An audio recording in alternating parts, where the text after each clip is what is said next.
Selamat pagi, salam sejahtera untuk kalian semua.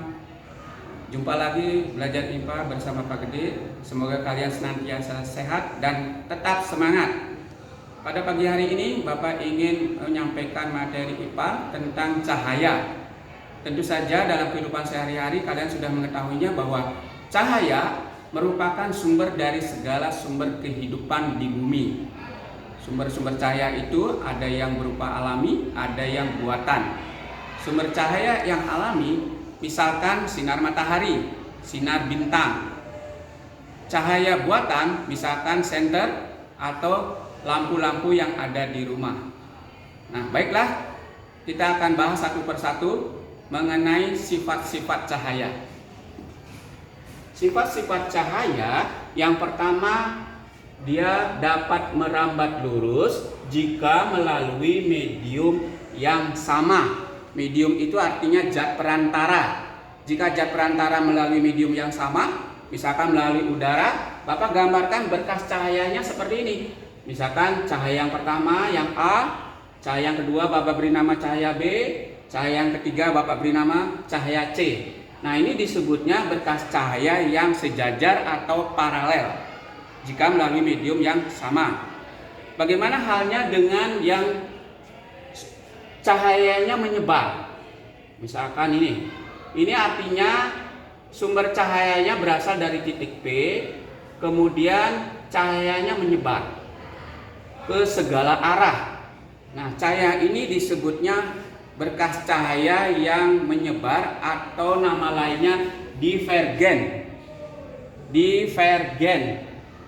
Kemudian bagaimana kalau sebaliknya, berkas cahaya yang mengumpul di satu titik, misalkan datang dari berbagai macam arah, mengumpul di satu titik, ini disebutnya berkas cahaya yang mengumpul atau nama lainnya konvergen.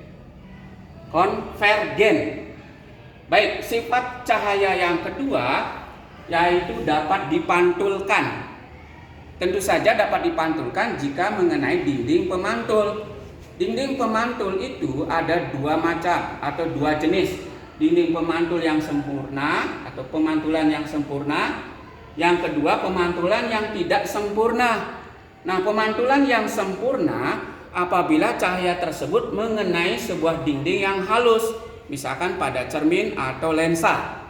Sehingga apabila kita gambarkan cahaya yang datang ini, nah, nomor satu ini adalah cahaya yang datang mengenai permukaan yang halus atau merata, maka sinar pantulnya ini Bapak beri nama satu aksen. Nah, pemantulannya ini disebutnya pemantulan yang sempurna. Karena apa? Jika kita gambarkan, maka pemantulannya ini membentuk sudut antara sudut sinar datang dengan sudut sinar pantulnya sama. Jika sudut sinar datangnya 30 derajat, maka sinar pantulnya juga 30 derajat. Ini artinya pemantulan yang sempurna. Nah, untuk pemantulan yang sempurna itu mengakibatkan mata kita tidak bisa melihat benda dengan jelas atau tidak bisa kita membedakan warna di sekitar kita.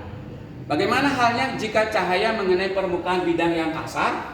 Bapak gambarkan permukaan yang kasar itu bergelombang. Nah, bergelombang ya. Misalkan dinding tembok, lantai, atau papan tulis dan sebagainya. Misalkan nomor 1, nomor 2, nomor 3 ini adalah sinar yang datang menuju suatu permukaan yang kasar. Semuanya menuju permukaan yang kasar ini. Sinar nomor 1 pantulannya satu aksen. Sinar nomor 2 pantulannya 2 aksen. Sinar nomor 3 pantulannya 3 aksen. Nah, ini pantulannya ini itu ternyata tidak teratur atau nama lainnya baur atau difus. Nah, karena terjadi pemantulan yang baur atau difus, namun pengaruhnya buat mata kita sangat baik sehingga kita bisa membedakan warna atau benda-benda di sekitar kita. Jadi kita bisa membedakan benda satu dengan benda yang lain itu karena pengaruh pemantulan cahaya yang baur. Nah, coba perhatikan yang sebelah kanan. Yang nomor 3, sifat cahaya yang ketiga mengalami pembiasan cahaya. Nah, mengalami pembiasan cahaya, hal ini terjadi karena cahaya yang merambat, Bapak gambarkan seperti ini ya. melalui dua medium yang berbeda. Misalkan cahaya yang merambat dari udara menuju ke air. Misalkan ketika kita melihat permukaan air kolam renang atau melihat air yang jernih di sungai atau di tempat-tempat tertentu, maka kelihatannya dangkal padahal dalam. Hal ini disebabkan karena adanya gejala pembiasan cahaya. Coba perhatikan gambarnya. Cahaya yang datang ini dari udara, jika melalui air ini kerapatannya jauh lebih besar, sehingga sinar yang datang ini tidak diteruskan tetapi dibelokkan. Dibelokkannya kemana? Mendekati garis normal. Nah, kalau mendekati garis normal, itu artinya cahaya tersebut mengalami pembiasan. Nah, contoh gejala pembiasan tadi sudah Bapak katakan pada kehidupan sehari-hari, misalkan air sungai yang terlihat dangkal, atau pada saat kalian mencelupkan air ke dalam gelas kemudian diisi lidi sehingga lidinya kelihatan patah. Coba perhatikan lagi yang kedua. Nah, bagaimana kalau cahaya yang datang dari arah sebaliknya, dari air menuju ke udara?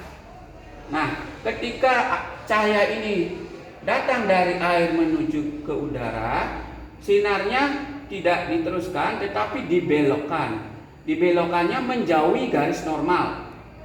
Ya, karena di sini udaranya, partikelnya jauh lebih rendah atau mediumnya lebih rendah dibandingkan dengan medium air. Ya, sekali lagi bisa Bapak katakan bahwa jika cahaya datang dari medium renggang ke medium yang lebih rapat, mendekati garis normal. Jika cahaya datang dari medium rapat ke renggang, menjauhi garis normal. Nah, dari kesimpulan tersebut, coba perhatikan kesimpulannya. Jika cahaya datang dari medium rapat menuju ke medium kurang rapat, akan dibiaskan menjauhi garis normal. Ini gambarnya ya. Kalau yang ini, jika cahaya datang dari medium renggang atau dari udara ke air misalnya, ke medium yang lebih rapat, akan dibiaskan mendekati garis normal.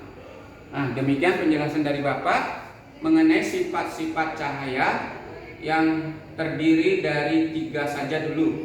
Mudah-mudahan pada kesempatan yang akan datang dapat kalian pelajari sifat-sifat cahaya lebih banyak lagi. Sekian, terima kasih, semoga bermanfaat. Selamat pagi.